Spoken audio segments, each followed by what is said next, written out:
Hello everyone, welcome to a kind of a different video than I've normally done. I don't know how well you're going to be able to hear me because obviously I have a camera mounted in my car. I'm recording on a Google Pixel 7, so we'll see how it goes. If the audio is terrible or whatever, just bear with me. Today we are testing out Tesla's full self-driving. It is January 25th, 2023. We are on, let's check the software here, FSD beta 10.69.25.1.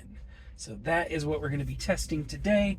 When we get up here to this intersection, we're going to kick it on and take a drive around Raleigh, North Carolina. Being as we're in North Carolina, we're obviously going to Bojangles for some breakfast. It is a dreary and rainy day today, but I am going to bring you guys along with me as I go grab some food. So there's a lot of cars parked on this road, and self-driving does okay, but it's nothing great. I'm going to turn it on as soon as we turn right here. Here we go. Waiting for this car to go, and we will engage full self-driving. So I am in a 2023 Midnight Silver Metallic Model 3. It's got all the latest updates and everything.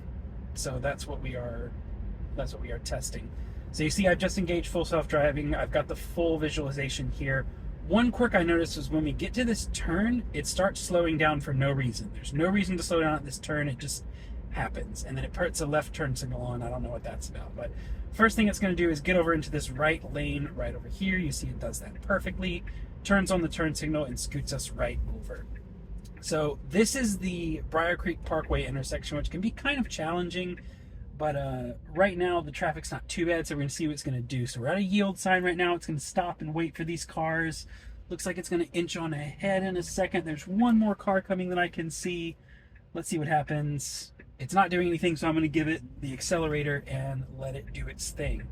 So with full self-driving, if it's not doing what you want to do, tap the accelerator and it will go ahead and go. So we're just going to let it do its own thing now. We're currently changing lanes. All right. It's putting us into the left lane, which is interesting because I know once we get up here, it's going to be taking a right. But like I said, I want to try and do this as small intervention as possible. So I'm really just going to let it do its thing. Now, I did not pay at the time, $10,000 to get full self-driving. I bought this in March of 2022.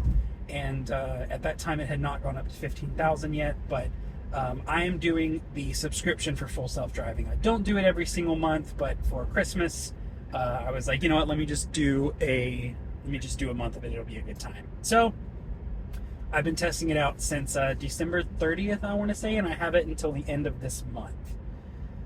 So far, so good. Speed limit's 45. We're going to go 45. Don't want to break any laws here on camera. I don't anyway. You can ask all my friends, I go the speed limit, much to their chagrin sometimes, but that's the way it is.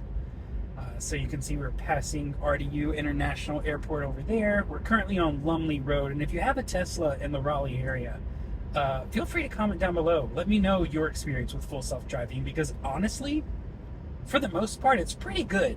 You can see there's a stoplight up here. We're slowing down pretty much perfectly. And then we should stop right about where this Yukon is going to stop. Nope, green light, so we're good. You see that? It detected that the light turned green, and we went ahead and accelerated. I have had really, really good luck with full self-driving. I know that is not the case with everyone, and I am by no means a massive Tesla fan. I like Teslas because, you know, they're safe, they have a good charging infrastructure. There are some things about the company and the leadership that I definitely don't agree with, but for the most part, I like them, like I said, because they're safe and because of the technology, not because I'm trying to make some kind of statement about buying Teslas. So you see we're slowing down here. There's a yield sign right here. It's doing perfect, passing in through that, and it's going to put us into the left lane. We're about to get on Glenwood Avenue. But I feel like I don't have a very pro-Tesla bias because my favorite electric cars are actually the Rivian R1T and the Lucid Air. I love both of those cars, and those are two of my dream cars. But for the price at the time and for the price now since the price drops. It's hard to beat the value for a Tesla.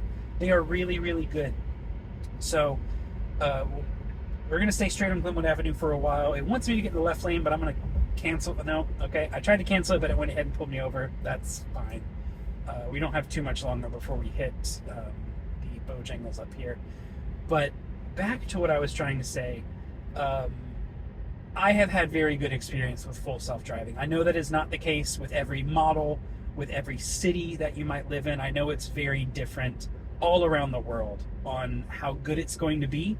But for my driving, which is mostly within the Triangle area of North Carolina, I don't have any issues with it. I've had pretty much nothing but good experiences. Of course, there's been a couple times where it's just awful and I have to take control, but those times are very, very few and far in between. It's really not something that I worry about too much because for the most part, it's great. Now, this should be interesting up here. This is a left turn into 2 lanes of oncoming traffic, no stoplight. So I'm interested to see how it's going to do this. Should be turning on its signal. Yep, there we go. Getting into this left lane. Let's see. Now, keep in mind this is 10:38 in the morning, so there's not a lot of traffic to deal with or anything. So obviously it's going to probably be pretty smooth, and it's going to go ahead and go. I probably would have waited because I'm a safer driver, but hey, it did it. We're here. So there you go. All right, so we're pulling down Marvino Lane. It's going to take us kind of fast, but here we go. Okay, it's slowing us down, and we're going to take this right towards Bojangles. Now, there's a lot of cars around here. There's an oncoming car. There's cars parked over here. There's geese in the middle of the road. I don't know what it's going to do about those. Let's see. Let's slow down for the geese. All right, that was pretty cool. We give it the accelerator so we can go. Look at that. It slowed down for the little geese. That's perfect. So we're here at Bojangles, and it's going to put us right in line. And I will check back in with you guys once I order my chicken. So stay tuned. Here's a time lapse of my time in the Bojangles drive-thru now.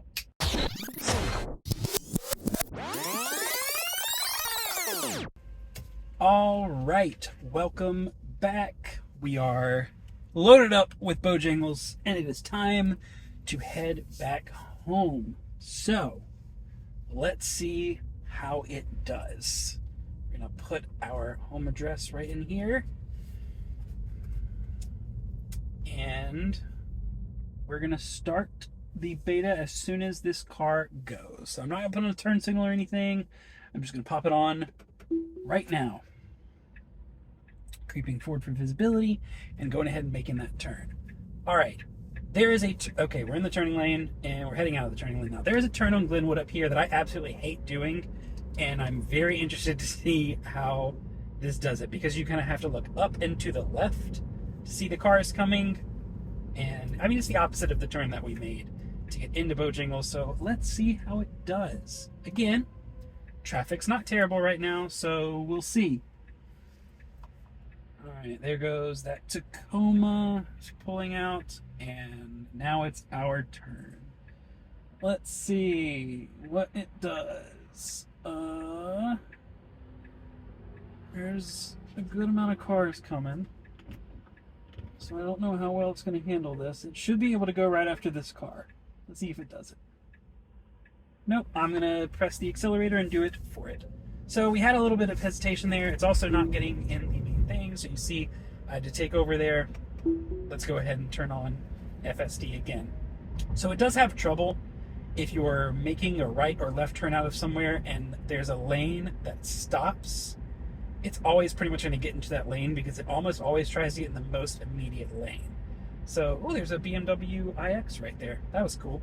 So you always have to kind of monitor for that. We're stopping now, even though it's a green light. It detects the brake lights on the car ahead of us. I don't know if you can see it on here, but you can actually see cars' brake lights in the full self-driving animation. All right, let's see. Now, I don't know which way it's going to take me home. There's 3 different ways that you can get home to where I am from Glenwood. and they're all about the same distance and time, but I'm interested to see which way it chooses today, because sometimes it's better to take the highway, sometimes it's better to take by the airport the same way we came, and then sometimes there's a bypass that you can go. But if you're getting back to the Briar Creek area, if you live in Raleigh, you know there's kind of 3 different ways to do it. Let's see what it chooses today, because so far I've had it do 2 different ways. So we're going to see what it does. Questions, comments, anything about full self-driving, leave them below. I will answer all of those, either in the next video I do of self-driving, or I'll just reply to your comment. A Kia Niro EV over there. The 2023s look really, really good. All right, so it looks like this time it's not going to take us, I'm going to dial this into 50 real quick so I don't get run over. It looks like it's not going to take us on this exit, which takes us to Lumley Road, and by the airport, it's taking us this way, which is interesting because I almost never use this way to come home. It's also putting us in the left lane because I don't know, but okay. I guess we're going to head through on Glenwood and take a left onto Briar Creek Parkway. Fine with me. So I've done a couple out-of-town trips with full self-driving as well, up into Virginia, and again, I had really, really good experience with that. Nothing crazy. It did a great job, even in places that I know there are not a lot of Teslas. It doesn't get a lot of training with full self-driving to really contribute to that neural network that they always talk about. It did fine there. It did absolutely fine. Model S. But like I said, around Raleigh, I have really, really great experience with it, and I'm going to be sad when my subscription ends, honestly. But $200 a month, man, that is really prohibitively expensive for most people, and I've only ever done it twice. Once with my 2021 white Model 3, and then one with this car. It's just one of those things where full self-driving is really cool. It does a lot. There's a lot of cool safety features and stuff that you get, and we're just making our way over. Very nice. All the way over to the left lane. There's a lot of cool features that you get, but at $200 a month, that is a lot of money to ask for what is essentially, not essentially, for what is a glorified beta test. If it was like $149, $99, obviously I'm going to do it a lot more, but at you can buy a lot of things for $200, okay? So it's very tough when they're asking for that much money. I would encourage all Tesla owners who have an interest in this kind of self-driving to at least try it one time. Just save up, try it one time, see what you think. It's definitely worth, a one-time or two-time thing. I do tend to drive a lot, especially going on vacations. I am not a flyer. I don't like to fly, so I do like to drive to a lot of different places. So if I'm taking a longer trip somewhere, that is absolutely something that would merit me paying for full self-driving. All right, we're back, heading through the Briar Creek Parkway intersection, doing it just perfectly, getting a little close to the line there, but fully okay, fully fine. And now we're gonna head down Briar Creek Parkway and heading towards Elm Street. So let's see what happens. This is kind of a tricky area right here because you only have one intersection that has a stoplight at it. There's 2 more down here that do not.